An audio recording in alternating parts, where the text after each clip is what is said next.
Volunteering is a great way to sort of get your initial exposure to UX research, right?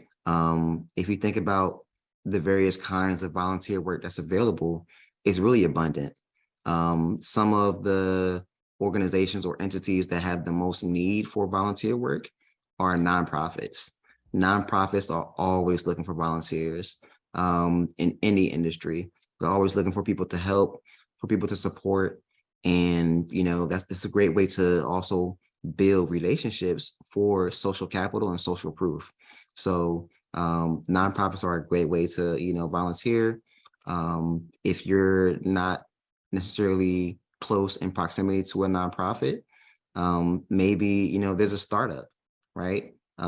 Startups are always looking for associate employees or potentially nonprofits as well. Maybe there's something in the industry that is emerging for from your perspective that nobody's really talking about.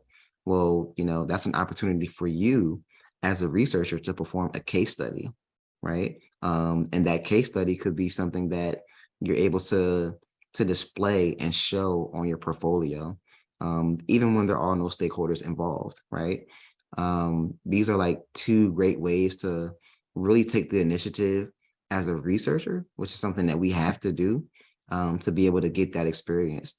And again, everything that we're doing right now with this workshop is to give you, that insight, that hands-on experience of, not only creating a research plan and, having the artifacts that you need to help facilitate research end to end, but also giving you a visual to, what those conversations look like behind the door, or what those conversations look like in a Zoom call.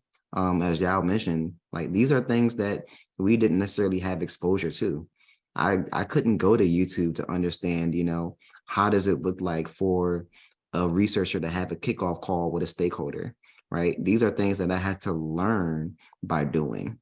And, the benefit of where we are right now, in this age where technology is so abundant, is that there's people actively looking to provide that insight, to provide that visual, to make that transition easier for others.